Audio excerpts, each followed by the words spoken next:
So we can't call this podcast Happy Hour without some bubbles. And I would like to propose a toast with Omar here for all the successful closed deals we've had in 2024. And here's to more successful closed deals this year, 2025. Cheers. Cheers. Thank you. And this will also, let me take a sip. There you go. And this will also help me dig a little deeper on the personal side. Okay. So my first question for you is, how long have you been doing SBA and what made you pursue this career? Okay, great question. So I'll start off with my background. Been doing this for about 17 years now.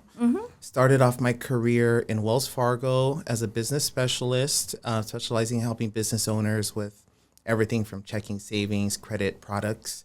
And then from there, I moved to JP Morgan Chase, became a business relationship manager. Did that for about 2 years, and about 11 years now, or 12 years now, I've been exclusively in the SBA department for a community bank, or actually a couple community banks.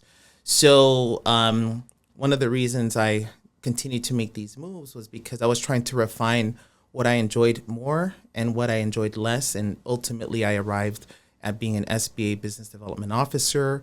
And one of the other reasons that I did enjoy this career is it provided a lot of flexibility.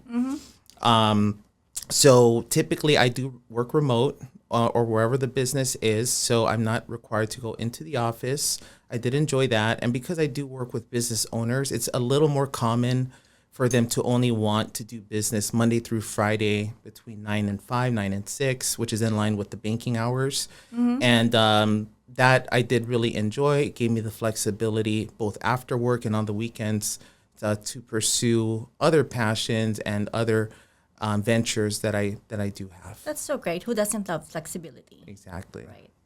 So what's the bucket list that you have checked off recently? I have several items on the bucket list, and I guess one of the most recent that I'm very proud about is I do have a passion for construction, remodeling. Obviously, that's something that I do outside of my traditional SBA role. And so I was able to get, I would say one of my largest projects. I've had several in the past, but this would be my largest project. And I purchased the home. I built it to spec exactly how I wanted it with all the amenities I was looking for, especially since I work from home and I spend a lot of time at home.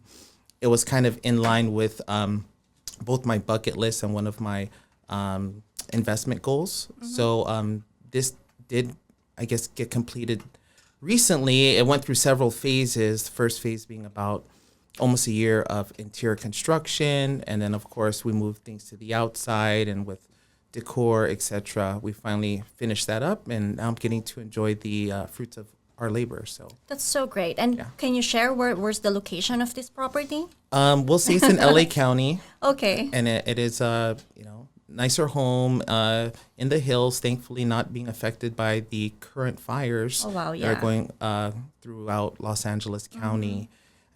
Definitely feel bad, and my heart goes out to all the That's victims. so true. Um, Yeah. I hope it suffering. will end soon. Sure do. We sure hope it ends soon. I am fortunate so far, but unfortunately, I'm still getting alerts that I might need to vacate. So hopefully, by the time this airs, everything is still okay. Yeah. So are there any lessons from your personal life that influence how you live or work? Yes. There's several actually, but I guess in my younger years, coming from a single mother, we lived in mainly apartments my whole childhood. We had to move very frequently.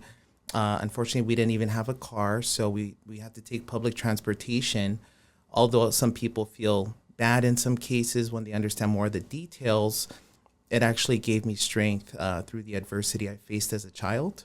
And it gave me a passion and a want to really do something bigger and better for my family. So it actually drove partially my profession career. And as a young father, I was actually a young father at the age of 18.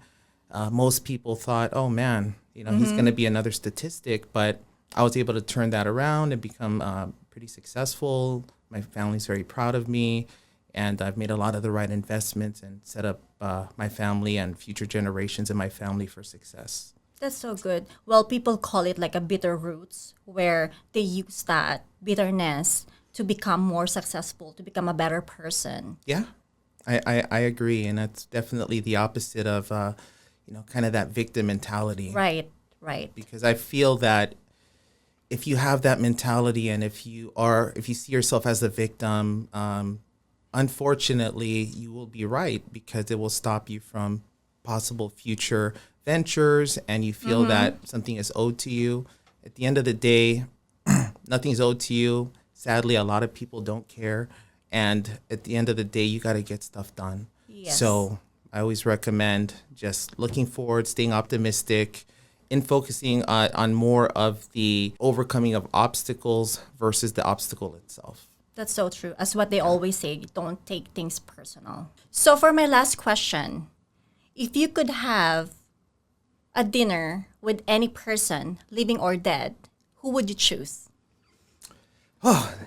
Very personal question. That's why we have champagne. Exactly. Glad I haven't had too much yet. So I guess I would have to choose my sister. And a little background on my sister is she passed away 4 years ago. I'm sorry. She passed away of cancer. It did happen very suddenly, and it did happen during a very bad time during the pandemic and towards the end of 2020. So it was really difficult, not just because of the actual event itself. We weren't allowed to visit her in the hospital. There was limitations on the funeral, and she did pass at a younger age, the age of 42.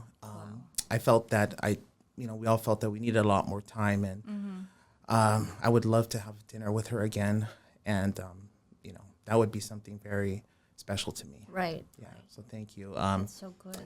And I'd actually like to ask you that same question. Oh. So if you don't mind sharing with the audience, if you could have dinner with someone dead or alive, who would that be? I would say my grandparents who passed away. Not everyone knows, but actually my biological parents left me on their doorsteps because my biological parents were too young. So my mom was 16 and my dad was 18, and they don't know what to do. They don't know what parenting is. And so my grandparents actually raised me since I was 3 years old until on my 30s when they passed. So it's so special because they have been my support, my backbone, my everything, and they've been my cheerleader even though when I'm nothing. When I'm nothing, they've been so proud. They see as if they have a magic ball that they see the future, and I just want to have a dinner with them so that I could just thank them. And I'm just so grateful because I wouldn't be here without them. All the values that I have, it's because of them. So if I could just have that, and I would be so much grateful. It's very nice, Hershey. Well, thank you. Thank you for being here. Yeah. Thank you for the time. Thank you for having me. This is such a great happy hour podcast with you, and I hope to see you soon again. Hope to see you soon. Thank you. Cheers. One more time.